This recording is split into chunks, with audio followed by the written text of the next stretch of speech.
Are India and China influencing Sri Lanka's political turmoil? The ruling coalition has fallen apart. Parliament has been suspended. And two men are claiming to be the Prime Minister. So how did Sri Lanka get here? In October 2018, President Maithripala Sirisena fired Prime Minister Ranil Wickremesinghe and replaced him with Mahinda Rajapaksa, who had been the president from 2005 to 2015. The move, which caught many by surprise, was sparked by differences between Sirisena and Wickremesinghe. The pair have disagreed over economic reforms, relations with India, key policy moves, and even an alleged assassination plot. Wickremesinghe refuses to step down, calling the move unconstitutional and citing an amendment enacted in 2015, where the president cannot remove the Prime Minister at his discretion. Tens of thousands of Wickremesinghe supporters took to the streets to back him, but they were countered with pro-Rajapaksa rallies. Former President Rajapaksa is a popular figure amongst Sinhala Buddhists who form the majority in the island nation. In the past, he has drawn sharp criticism for his authoritarian rule and the killings of Tamil minority during his presidency. Rajapaksa is also seen as being close to China, while Wickremesinghe wants to re-establish stronger ties with the country's traditional ally, India. Regional powers are watching the crisis closely for both influence and investments. There's increasing Chinese influence with Sri Lanka investing millions of dollars as it is a critical link in its Belt and Road Initiative. Sri Lanka also relies on China to service the nation's debt, which has handed out billions of dollars in loans for Sri Lankan projects over the past decade, during the time Rajapaksa was in power. Then there's India, which sees Sri Lanka as a key regional partner for trade and security, and is also competing with China to exert power in the region. While India hasn't openly taken sides in the battle of the two PMs, China was the first to congratulate Rajapaksa for his appointment.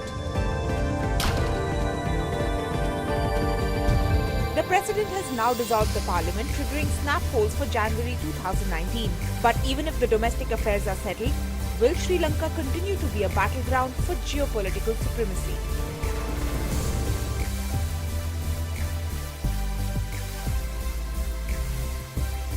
අග්‍රාමාත්‍ය Mahinda Rajapaksa මහතා අද පෙරවරු 11:44ට පමණ ශ්‍රී ලංකා පොදුජන පෙරමුණේ පක්ෂ සමාජිකත්වය ලබාගත් අතර අනතුරුව මාධ්‍ය වෙත අදහස් පළ කළා. Under the constitution we have the right, the president has the right to call for election. That is not something that is anti-democratic. UN is trying to take you to court. What do you have to say to that? They're So challenging we will go and we are going to meet the lawyers now. All right. Thank you. And very confident that it is going to be that you're going to sweep the polls in January. Yes, definitely, because we have gazetted it, so no one can stop it. What about concerns of the international community? There are some countries that have come out and commented. I mean, international community must realize that this is democracy. Go to the people, take their mandate. It's undemocratic. Are you saying that it is undemocratic? Are you going to reach out to them? Oh yes, we will, yes. We will reach to them. මේ අතර අද උදෑසන අග්‍රාමාත්‍යවරයා රාමකෝණිකායි මහානායක අති කුච්ච නාපනී දේවසිරි නාහිමියන් පැහැදක ආශිර්වාද ලබා ගත්තා.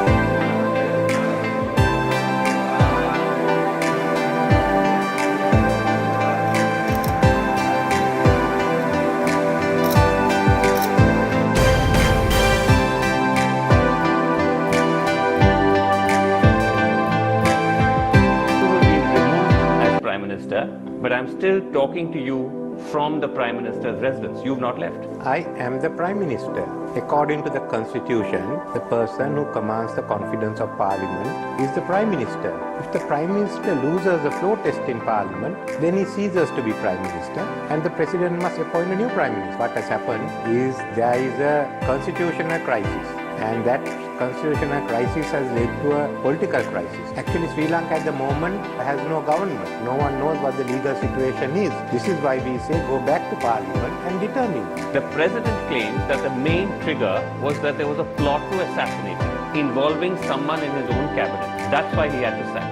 To my knowledge, the CID has kept the president informed. I didn't intervene. At no stage did the president tell me that there was a minister involved. I asked the police, and the police told me there was no evidence against any minister. So if he had some evidence, he should have told me or the cabinet. He says there's evidence. I was not given any evidence, so I think it's an excuse. An allegation was made about a plot to kill him. Yes. He didn't say that there was a minister involved. President himself was talking with former President Mahinda Rajapaksa for the last few weeks of the party getting together and of backing him to be presidential candidate. So this must have been a part of that deal, because Mr. Rajapaksa cannot become a presidential candidate. So this should have been the way they cut the deal. Responding to news reports about India's external intelligence agency, the RAW, having a hand in an alleged assassination plot on President Maithripala Sirisena, former Prime Minister Ranil Wickremesinghe agrees that President Sirisena made some insinuations on India's RAW's involvement at the cabinet meeting. There were some insinuations to that effect also, that India was behind it. So at one time it's India, one time it's a minister in the cabinet. So we have to decide who's behind it actually. Were you present in the cabinet when he made that insinuation? Yes. And so you heard him say that? He made a statement which could have been construed that. Former Premier is also confident that he enjoys the majority in the parliament. Do you feel that largely the global community is behind you?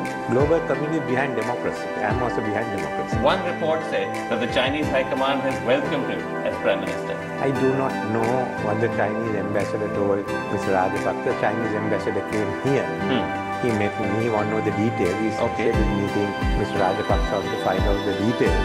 Because China wants to know what is happening in Sri Lanka. He wanted parliament reconvened. So that's a victory for us. So will there now be a floating? And There has to be a floating. If that happens, do you have the number? I have the number. The requirement is 113. I have more than 113. Former PM Wickremesinghe says that any help from India to restore democracy and parliament supremacy is welcomed. The neighborhood is concerned because Sri Lanka and India have been the two practicing democracies. We should not have a crisis of this nature. They need support to restore democracy, to restore the parliament supremacy is what is required. Meanwhile, UNP parliamentarians held a media briefing at the Temple Trees today as well. President Maithripala Sirisena had to convene the parliament on the 5th of November. If we do not gain the majority in parliament, we will withdraw from the government and sit in the opposition. There were talks that the no confidence motion will be debated in another month, and not when the parliament convenes. It is the speaker who holds the authority to prepare the agenda in parliament. I hope that the speaker will take measures to determine the majority according to parliamentary traditions. පාර්ලිමේන්තුවේ විශ්වාසය තිබෙන්නේ කාටද කියලා Minister Vijaydas Rajapaksa signed this affidavit 2 days ago. Here, he clearly says that he has confidence in Prime Minister Ranil Wickremesinghe. The joint opposition is publicising that the parliament will be dissolved and will gradually move towards the general election when the interim budget is defeated. Also, Mahinda Rajapaksa saying that all his efforts are to steer the country towards the general election. He is enticing people to cross over. Meanwhile, retired Major General Aditya Chandra has been reported in front of the Temple Trees today. හවස 2:00 3ට විතර පමණ